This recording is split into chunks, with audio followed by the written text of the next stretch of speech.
What is up, everyone? Welcome back to Psychopaths. It's been a while. When I say a while, I mean it's been 6 months, maybe more.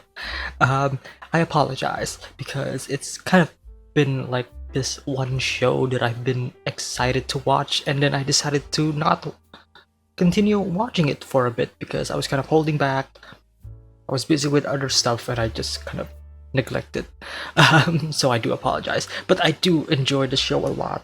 And we're finally back. So last week I finally uploaded my reaction to episodes 4 and 5, which was recorded like, I don't know, like months ago when I first started the channel. But here we are at last, right? Episode 6 of Psychopaths. So, I do also want to mention that I haven't actually rewatched the previous 5 episodes, so the last time I watched Psychopaths is like months ago. So, yeah, if there's information that I kind of forgot that I should know because it is already laid out in like the previous episodes, do let me know in the comments. Help me out. I would very much appreciate it. As long as it's not, spoilers or like alluding to spoilers, then that would be cool. But last time on Psychopaths, if memory serves me right, we venture into the world of the internet, or I'd say Psychopaths' version of VR chat. We kind of explore a bit about the internet personality idea and whatever, right? About what is real and what is not real, about your personality and whatever, and that is all cool and all. But at the final end of episode 5, I think that's the first time we actually meet Makishima ever since like the beginning, right? Because he has been like alluded from time to time again, but this is the first time we actually see him again after like the first episode. So we also got the information that I think shouldn't be all too surprising, actually, because Kogami is, was an inspector that got demoted into an enforcer because some things happened. His crime coefficient kind of went up, and Sybil decided, hey, no, that's kind of bad.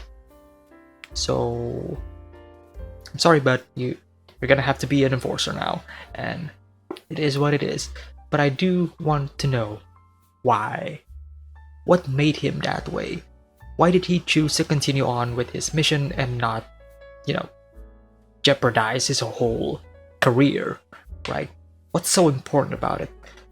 That's pretty interesting, and I do want to know more, because we've kind of been getting hints, on like Kogami's whole psyche, especially whenever he works out, and we see all of those pictures and photos, right? So he's up to something. He is out for revenge. Well, not exactly, I don't know, but that's just like how the show is kind of leading you into believing what Kogami is truly is.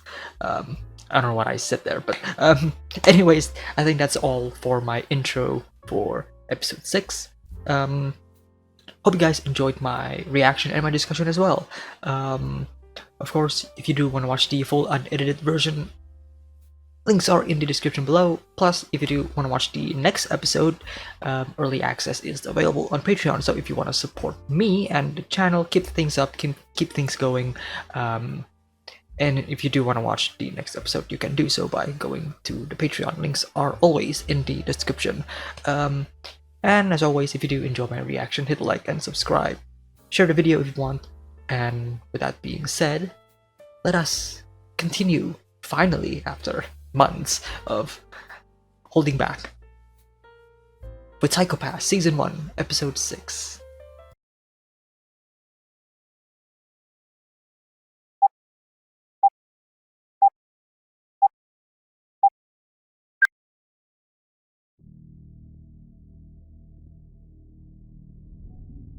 Okay.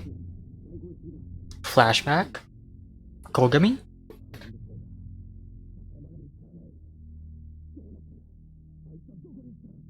Kogami.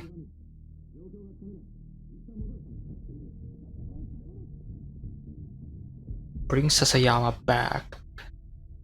Whoa. Whoa. Sasayama looked kind of not human. Is that him? Hmm.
Return of the Psychotic Prince. Oh? Who this?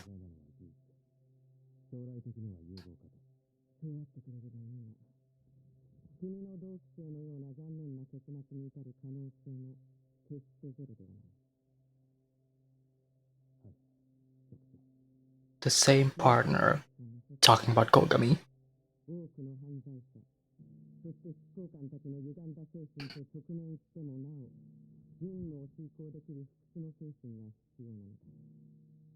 Distorted minds of enforcers.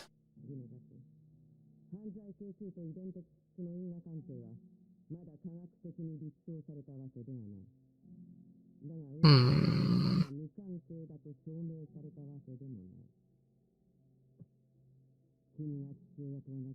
Oh, love that. You can see the reflections in both of their glasses. Cool stuff.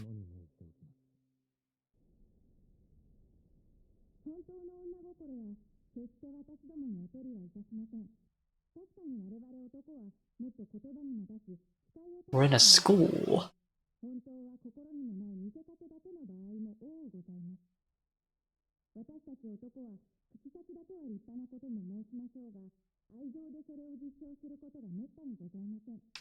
Relationship. Okay.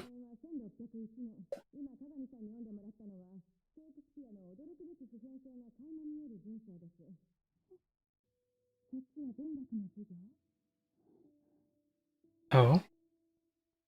Relationships. Oh, I love that. Love how they're... It's cool.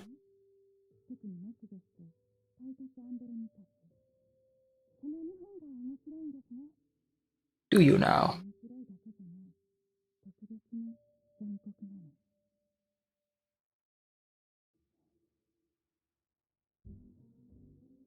Interesting. So there's a heavy focus on like relationship and love, and how there's no relationship and love. Akane playing the... Oh, that's sweet.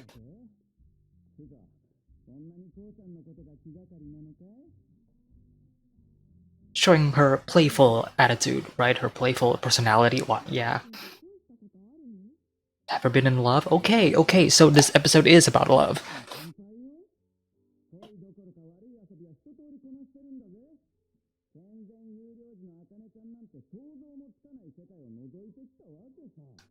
Well, wholesome. I wouldn't call her like completely wholesome. Sake.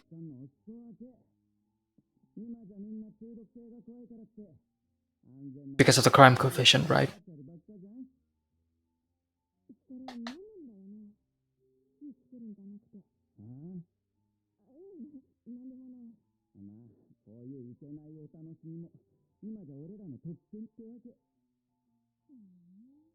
I like how both of them are like,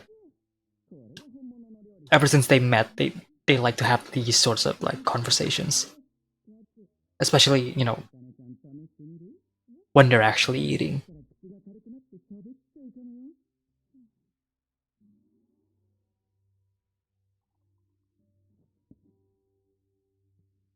Oh my god.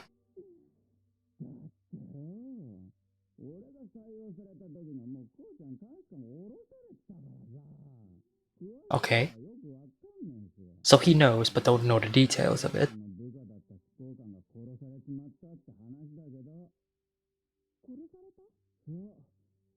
The flashback.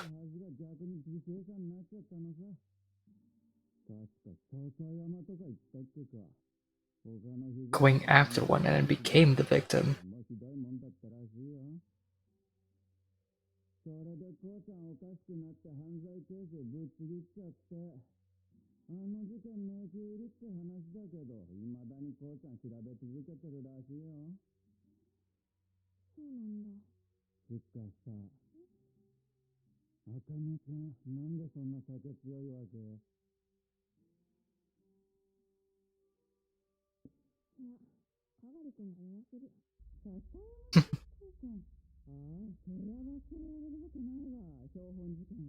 The specimen case.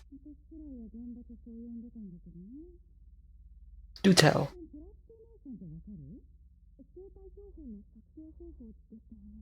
Okay.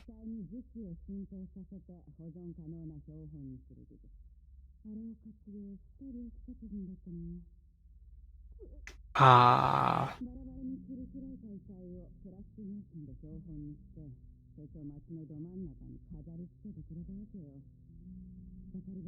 What happened to Sasayama?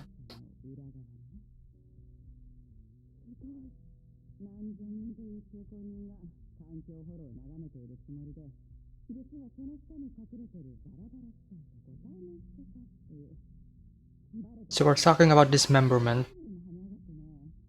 and there was a school.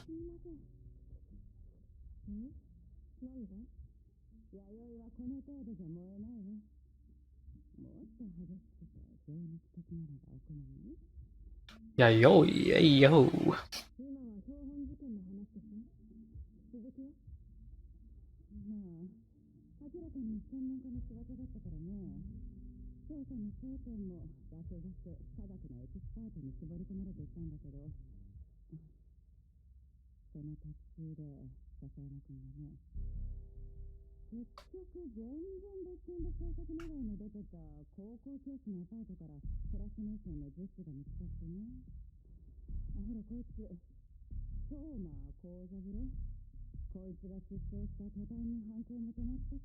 Focusing on his interesting.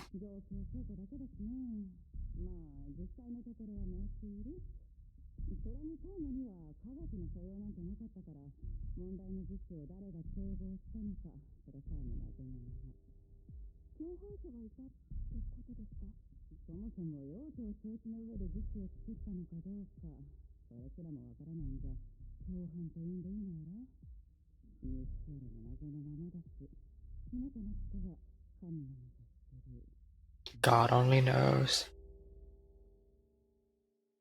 Sybil only knows. Okay, back to talking to her friends. Oh, she looks rough.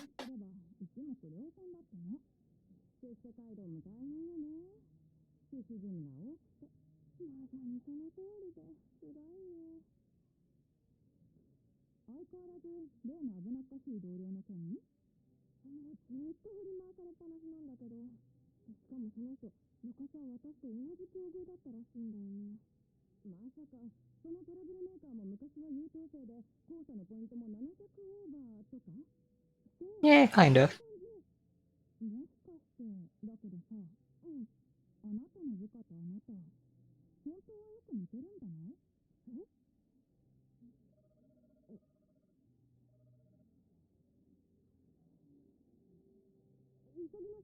Duty calls. Nope. Sorry. Gotta go. Bye-bye. Back to the school. Shit. Shit. Oh, a missing student.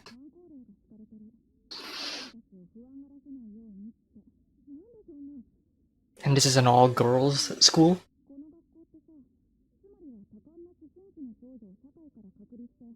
Oh.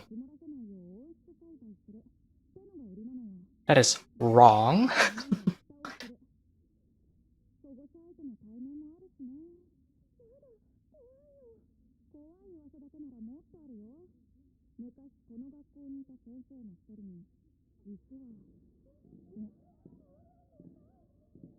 What's the name of the student? I'm sorry, the teacher, the sensei?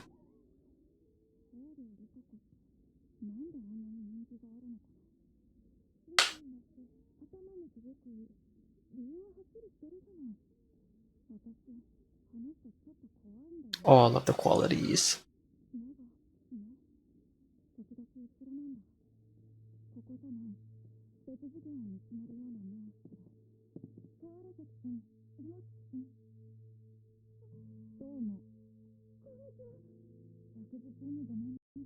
I don't like you.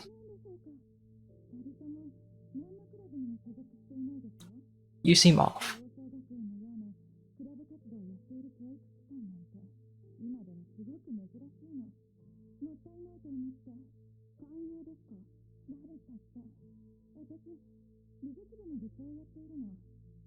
The art club, huh?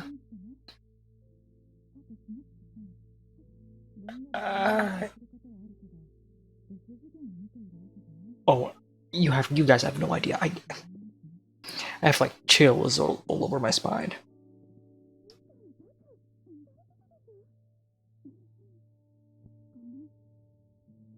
No, the art... Fuck. The art club is gonna be... Fuck! The art club's gonna be the place where you go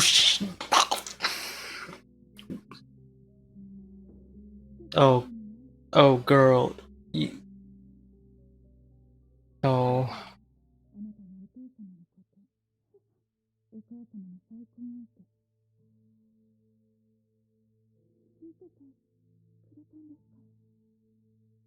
Wow, taking advantage of people.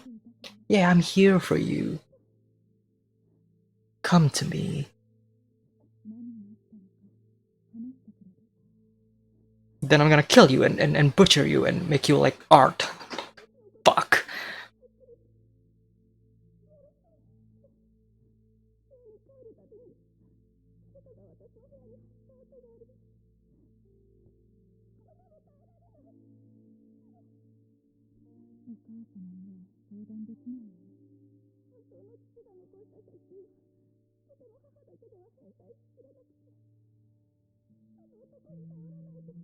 Those eyes.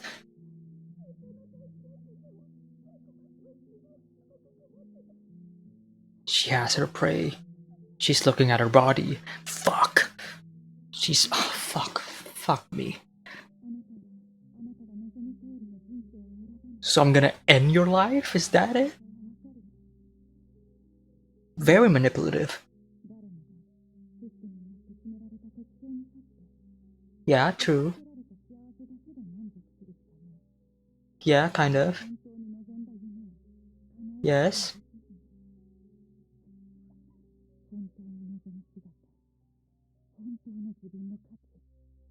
Reeling her in, roping her in, she caught her prey.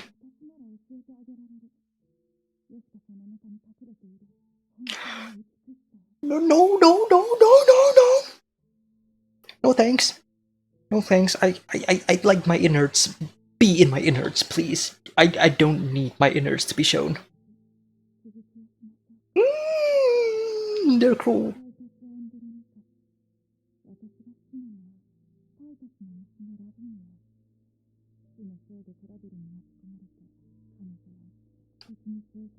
I'm not familiar with this work, by the way. Why are you smiling?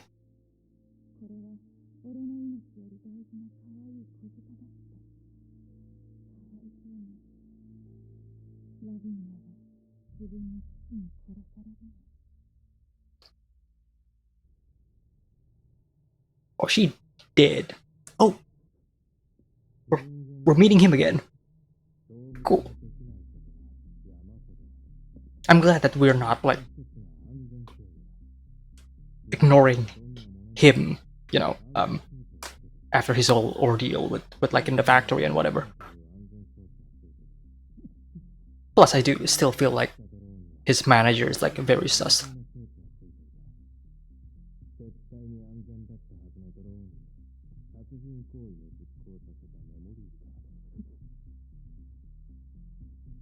Pressuring, reflection on the eyeglasses. More reflections.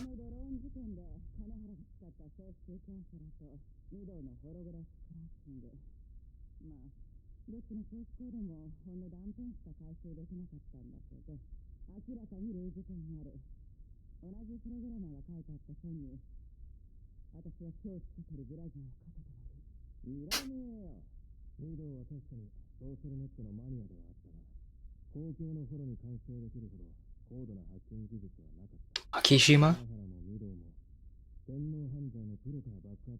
Makishima.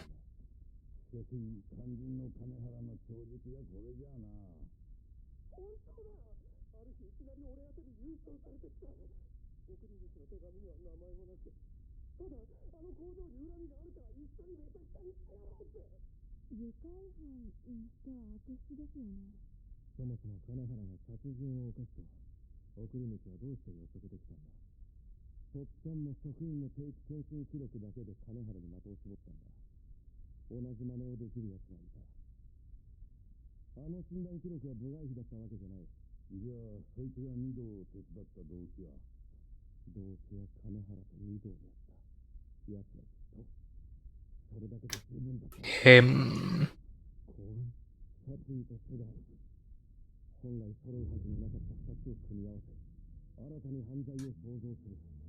Here we go.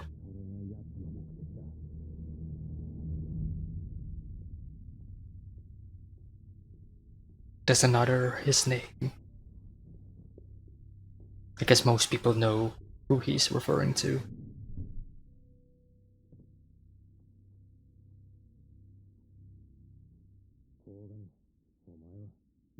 My job.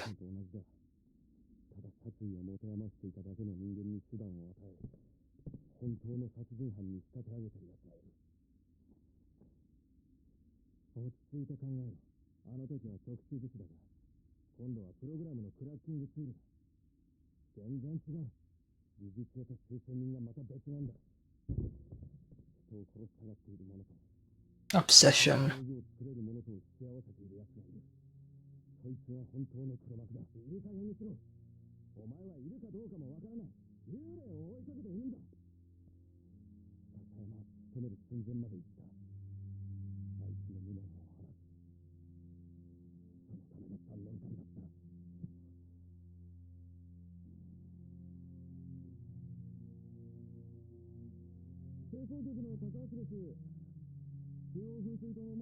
Wow, even that is fake. Oh no, no, no, no, no, no, no, no, no, no, no, no, no, no. I know why that's fake. It's hiding something.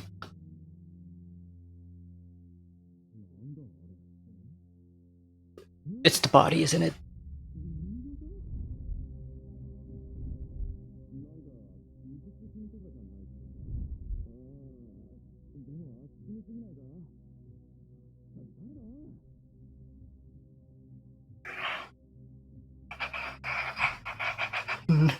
Hell no. Because it is!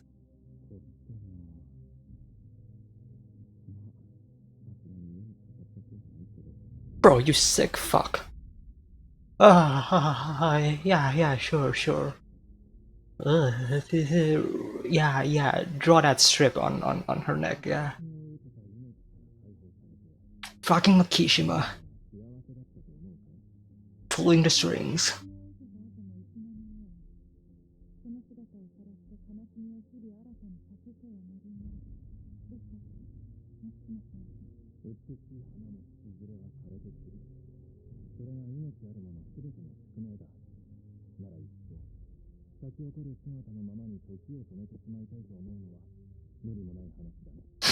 That's a twisted way to preserve immortality, but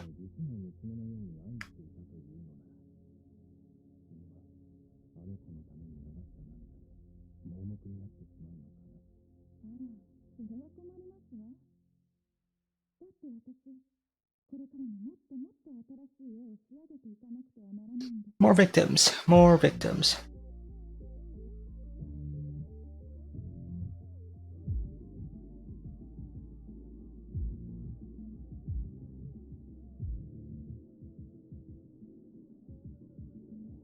Shit.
What the fuck am I looking at? What the actual fuck am I looking at? Gen Urabuchi, my bro. I don't know what you were smoking when you were writing this, but what? What the fuck? I mean, yeah, the story is kind of like building up to this, and as the episode progresses, there's this like dread inside of me that is going like, oh no, and then this happened. What the actual fuck?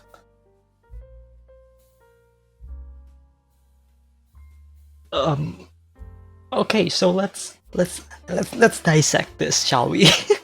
I'm joking, by the way. Well, no, I mean, what the fuck? I mean, so she cut her head off. I'm sorry, you can just skip this if you think this is too grotesque for you. But so the head is off, put right in like in the stomach, right? Let's actually try to be in the psychotic mind of the president, whatever the fuck her name is. But okay, so the head is off, put right in the stomach or somewhere near the womb, right? And the legs are cut as well and put at the top to be her arms.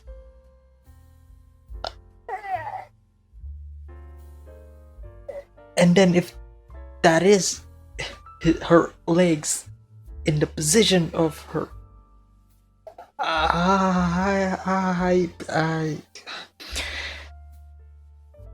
and what the fuck, the spaghetti legs, is that even her legs anymore? Because those are her legs up there, so what the fuck is down there? A fucking drill? Great episode, by the way. Fantastic direction as always. Holy shit. Let's go back to the beginning. So, the episode starts with a flashback. So, Shepard 2, in this case, is Kogami, is trying to find Sasayama, who is designated as Hound 4. So immediately there's a Shepherd and then there's a Hound. So I think it's safe for me to assume, and correct me if I'm wrong, but it's safe for me to assume that of course Kogami is the inspector, right? He is the Shepherd, and Sasayama being designated as a Hound means that Sasayama is an enforcer, right? So Kogami is looking after his subordinate, right, Sasayama, and unfortunately, Sasayama got turned into an art show as well. So this is kind of sad. Like his arms, kind of like spider legs. So bad dreams, nightmares. The past still haunts him, and this I think is a great way to start the episode, considering how the previous episode we end with the revelation that Kogami used to be an inspector, but then his crime coefficient kind of went up, and Sybil says no, that's not good, and he became an enforcer instead.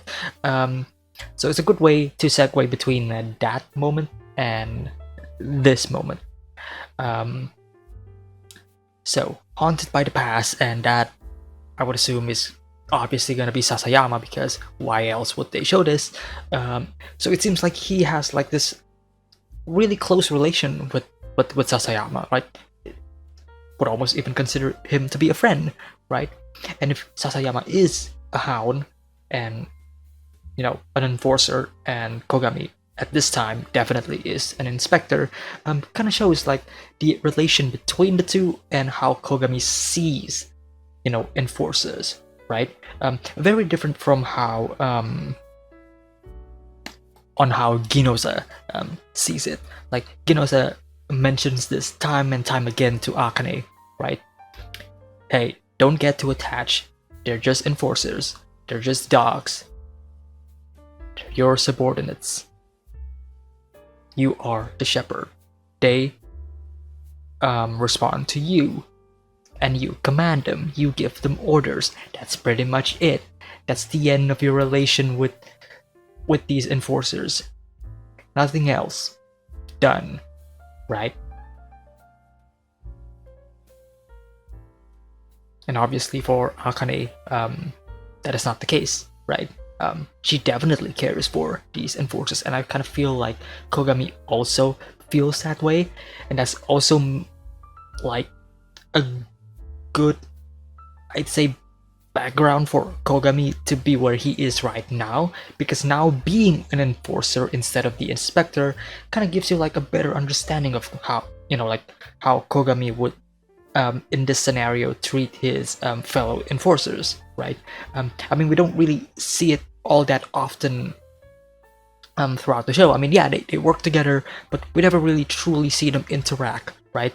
Akane is the one who always seems to be interacting with one another, right? With all of them, right? Whether it is with Kagari by himself, whether it is by the old man Masaoka by himself, but Akane is the one who is keeping tabs with each other, right? With one another. And Kogami, it seems to be a loner, right? Always in his room, working out and just figuring out what he wants to do next. So even though Kogami is in this scenario like a loner, doesn't want to be with his team, but this small little background, right? And again, this is all just from the idea if Sasayama is actually an enforcer and not an inspector, but it gotta goes to show like Kogami does respect the enforcers. Kogami has like a special bond with one of them, in this case being Sasayama, again if Sasayama is an enforcer, and even though Kogami is cold and like distant from his fellow enforcer friends. When the time comes, we know that he will be there, right? That's the important thing, right? Even though Kogami is like this, and that, we know deep down Kogami, he'll always look out for the team, and that kind of slightly eases my heart a bit. So we move on from here, and it seems like old Gino right here, right now, is talking to somebody who I don't think we've never met her before. Correct me if I'm wrong, because again, I have not rewatched the previous 5 episodes, and I feel like I would have remembered her if we have met her before. But she seems to be like the top dog, right? She seems to be like at the top of the special forces, right? She's the one overseeing everybody. Gino is, of course, reporting to her, saying, hey, yeah, so this Akane person, right? She's inexperienced, and she's kind of like all over the place, but she gets the job done, right? And she reminds, I guess they are both reminded, like, hey,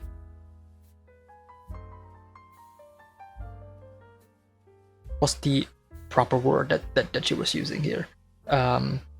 She's an excellent employee. She has a promising future. I hope so. There's at least a chance she'll end up in an unfortunate state similar to that of your partner.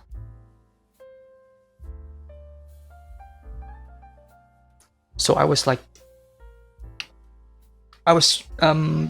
jumbling between either if they are talking about Sasayama or Kogami, but I think it would totally make more sense if they are talking about Kogami instead of Sasayama, because again, Sasayama is a hound. I would assume he is an enforcer, and if that is the case, then totally they would be referring to Kogami. It would make more sense. Kogami is an inspector, and they are, of course, talking about how if Akane is like still on this path, this trajectory of like not really obeying the system, then she could end up being demoted and not be an inspector anymore and become an enforcer, or even worse, a criminal, right? We don't want that to happen.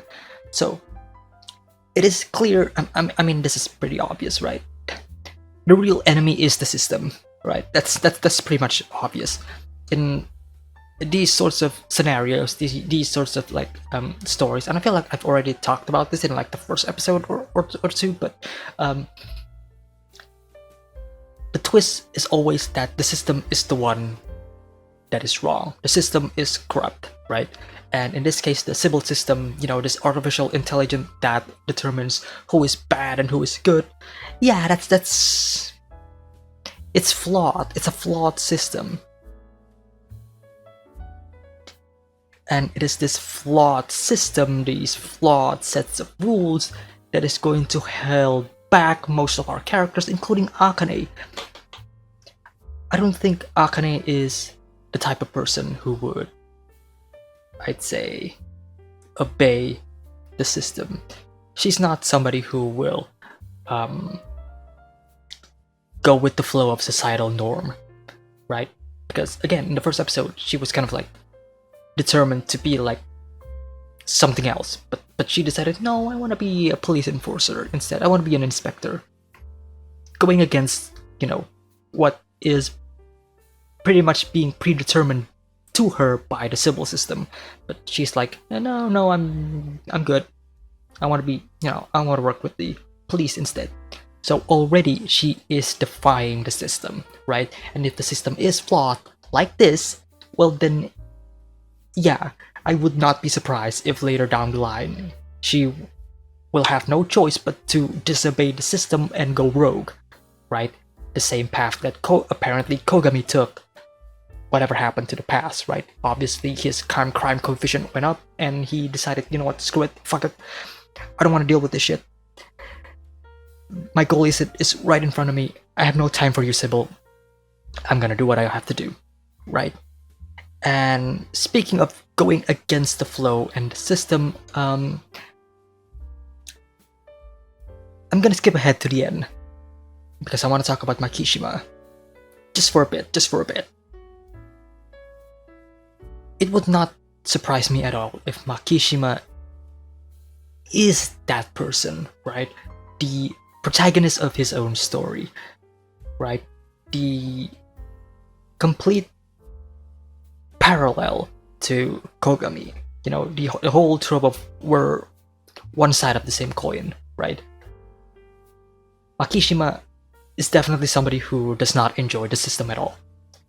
Obviously, you know, with whatever the fuck he's doing, right? He's a criminal, right? He's supposed to be the bad guy, the antagonist, but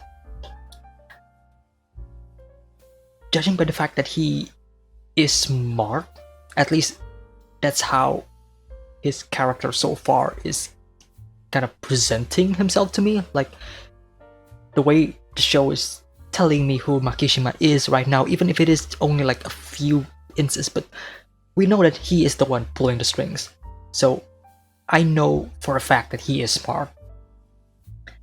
And if he is smart, then I would assume he knows the system is screwed, he knows the system is wrong and flawed, and he's trying to go against it.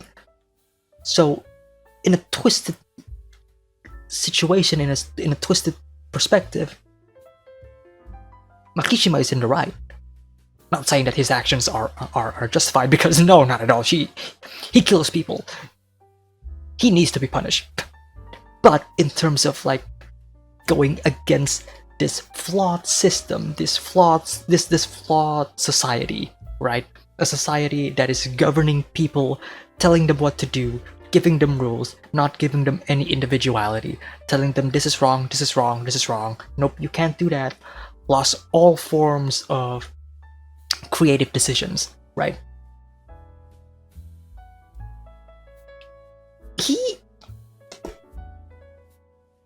He has a point.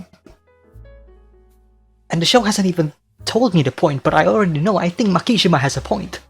I think there's a reason why Makishima is Makishima, right?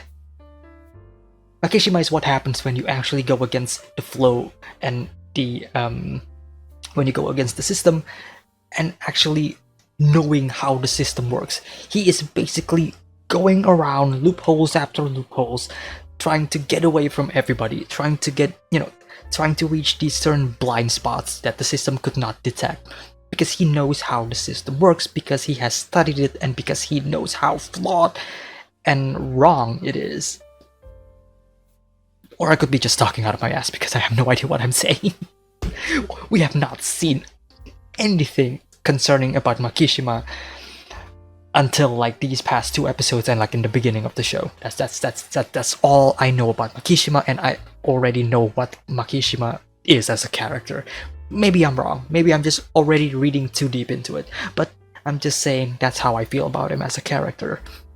Okay, so I kind of skipped towards the end. Let's go back to the beginning. So we are immediately changing settings into a school. Interesting, I thought. I'm like, wait a minute, why are we focusing on this school? What's wrong with this? Why is everybody a female? Why is everybody a girl? What's going on here? Why are we focusing on this specific person? We're studying The 12th Night by Shakespeare.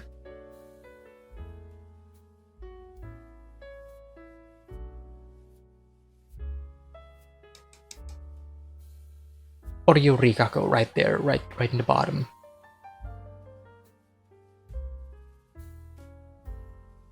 Macbeth and Titus Andronicus. Okay, I'm gonna look up Titus Andronicus, and what was the one that she was reading? 12th Night. I know Macbeth. I know how Macbeth goes, but I'm not too familiar with Titus Andronicus and 12th Night. So give me a sec. Okay, so I just skimmed through some of the bits. So 12th Night is actually a romantic comedy, which is why she was telling like romantic comedies are boring, Shakespeare's ones. Cool. But Titus Andronicus is the one that interests me the most because of what it's, what it actually is. So Titus Andronicus is, I don't want to spoil it. For that one person out there who wants to read Titus Andronicus, I will not spoil it for you, but it is interesting because it is a story of revenge, and it is also highly regarded as one of Shakespeare's like first tragedy, and also like his, I'd say, the first story that he wrote that truly showcases like gruesome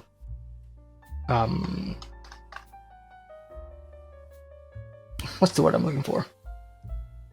Violence. Gruesome violence and bloody revenge, as this article is saying. Cool, interesting. Another thing that I was looking out was the themes of Titus Andronicus, and one of the themes that apparently is prominent in that play is the breakdown of political order, which I find very interesting considering what we were just talking about before, which is how the system is flawed and it needs to be destroyed, right?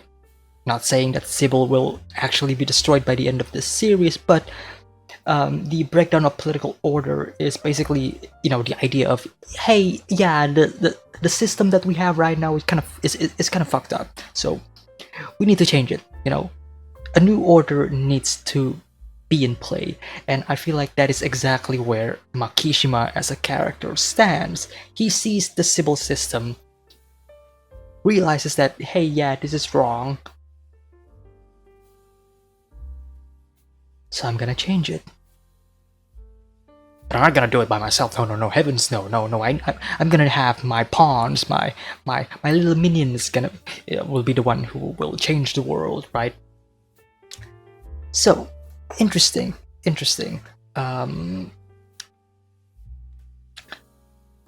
But we move on. Here we see Akane and Kagari. That is his name, right?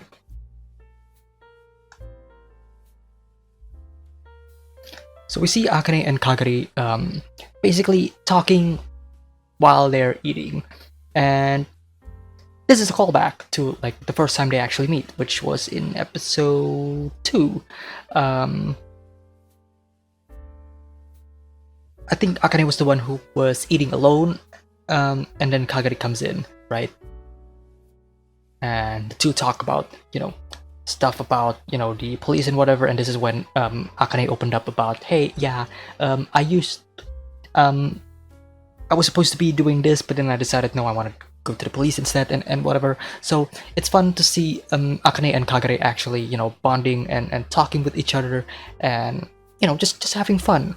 Love the mood, the atmosphere, like the kind of dim lighting, but it's also like orangey, so it's kind of like there's this like warmth feeling to it. This place feels safe, right? It's a place to hang out, it's a place to have fun. You don't have to worry about anything. There's a couple of arcades and a pool, so yeah, it's a cool place. I would love to go here and hang out and maybe eat. Kagari is also apparently a really good cook, so, and Akane also apparently is, she is a strong female character. She can drink how many alcohol and does not get drunk. I really appreciate that. Whenever a female character drinks alcohol and does not get drunk in an anime, immediately I go, yes, that's my favorite character right there. And she adds more. Amazing.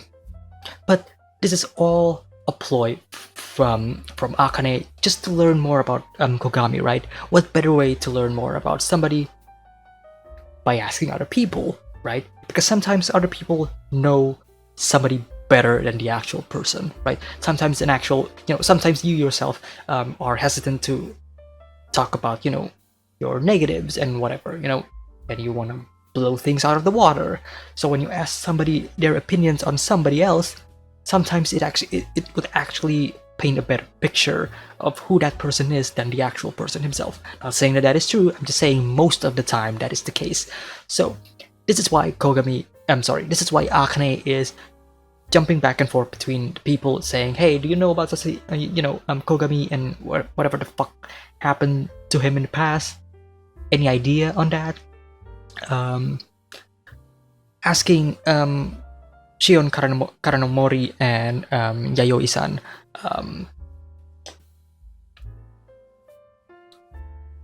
while they're fucking.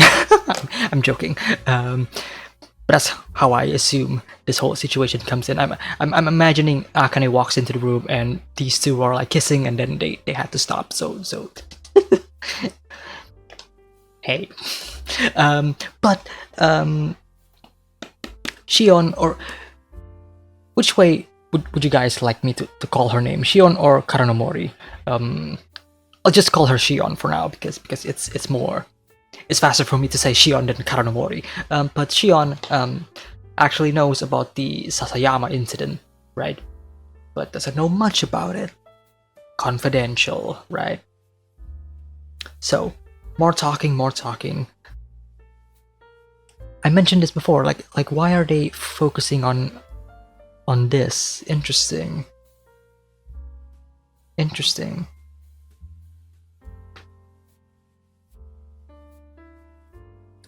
Kosaburo Toma.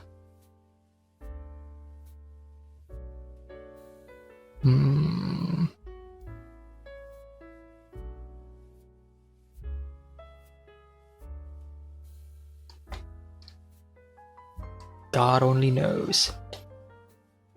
Jumps back here, talking to her friends, finally after like the second episode. And she seems rough. She looks like she had enough. She is tired. She needs to sleep. Girl, I know you're working hard, but sometimes sleep is important as well.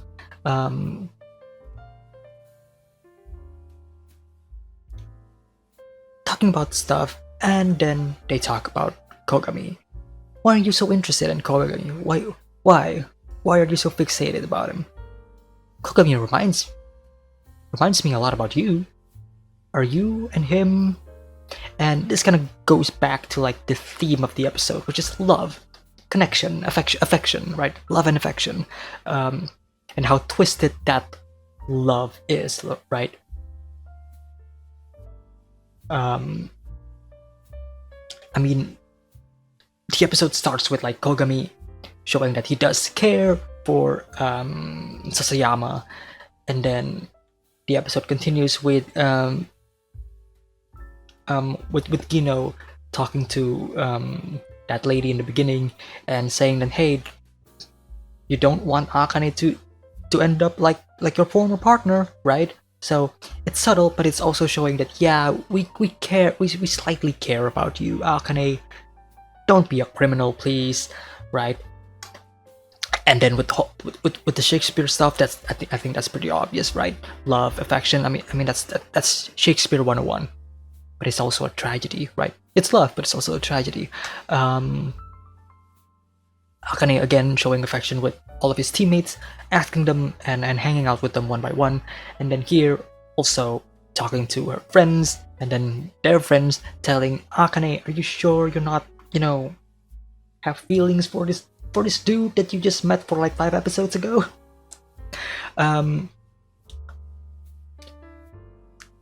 But the most fucked up thing about love is the ending, right? What's a good place to talk about it here? I think this is a good place and time to actually talk about it, because it is continuing what I was talking about, like love, affection, right? This girl, right? She is lonely. My family, troublesome, right? She is lonely. She is alone. She is trying to seek comfort, and then Oryu, was it her name? She gives her the comfort, right? And look at that smug smile. She's like, oh, I got you now, my prey, my next art piece. Caressing her, showing affection. Hey, don't worry, I'm here for you. I care about you. I'm gonna show you who you truly are. on the inside. Literally, I'm gonna show you what you look like on. Yeah, it is fucked up, but it's also like this twisted view of love, as I said, right? Like, to her, right? To her, this bitch, to her, doing this is a sign of love. This is me giving you immortality. You will be remembered for the rest of your life as this immortal art piece filled with love and compassion. How beautiful you look. She needs to die. No amount of therapy will fix you. I'm sorry. You need to die. The civil system, for once, could actually work here. The psychopath is gonna go, yeah, lethal mode. Shoot her and make her guts explode. Please, that would give me immense joy. She is not wrong in the head. And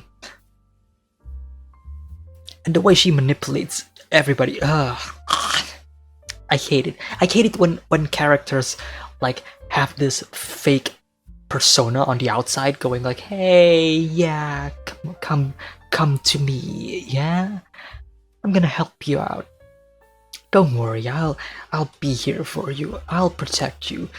Nobody else will, but I will. I understand your pain and suffering. Let me help you. Embrace me." It's kind of like how Palpatine seduced Anakin from Star Wars.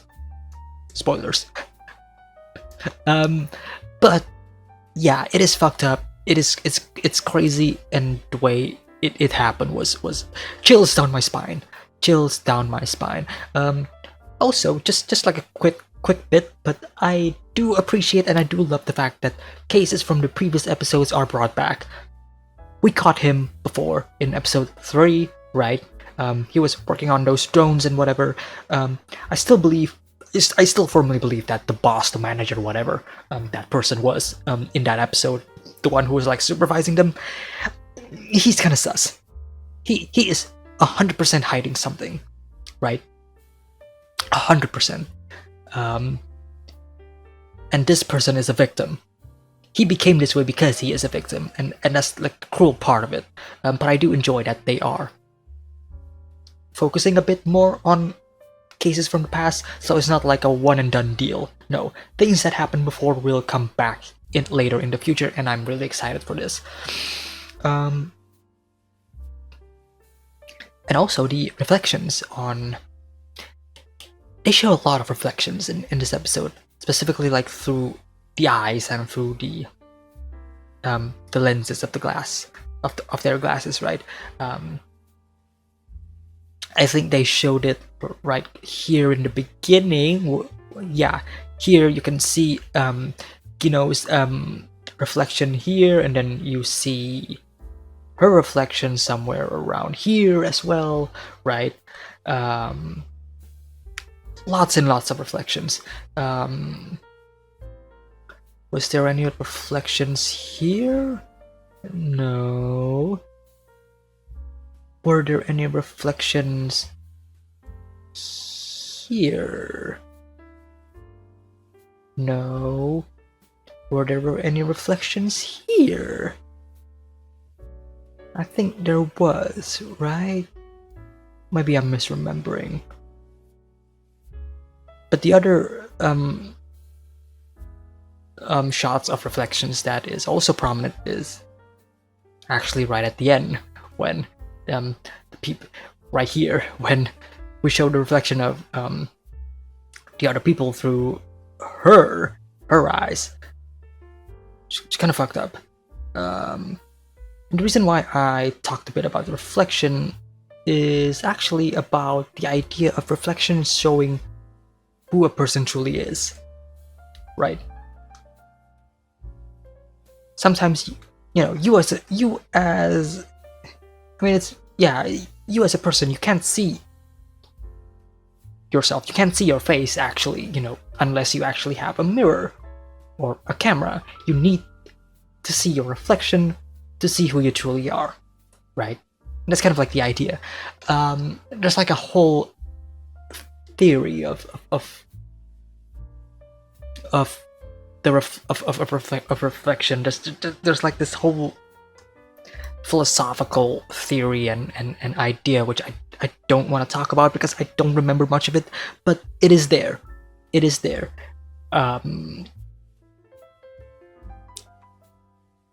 Yeah, I'm not gonna talk about it, but just know that it is there. The idea that the reflection and that the mirror is like not just a different universe. No, that's not what I want to say. It's a different world, but it is the true world. It is a world that is showing your true self, right? This is who you are.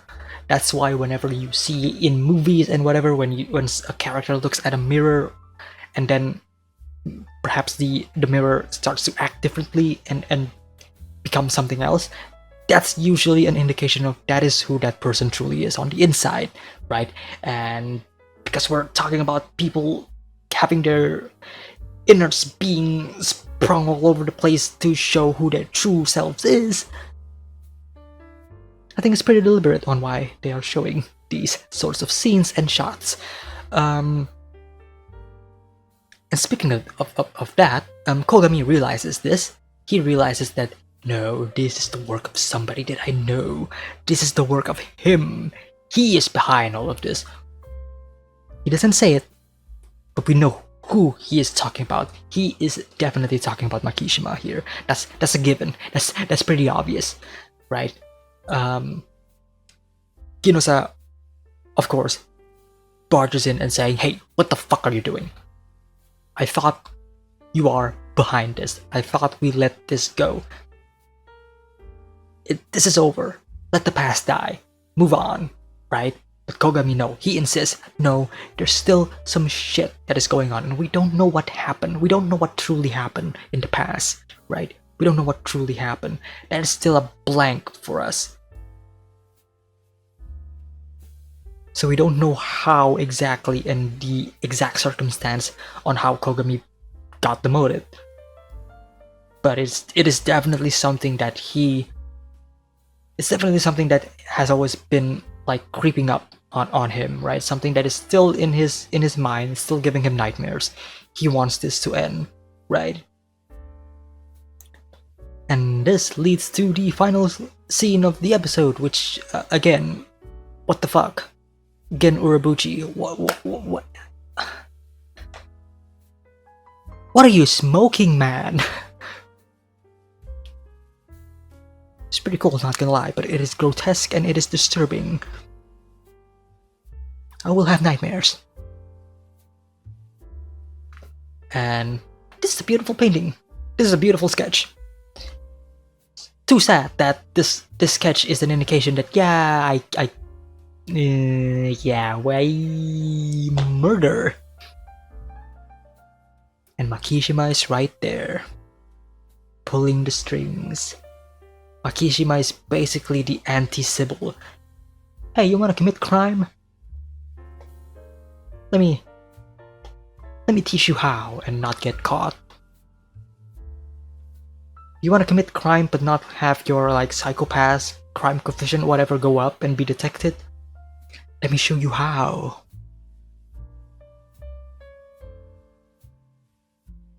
There's still more to come. Well, shit.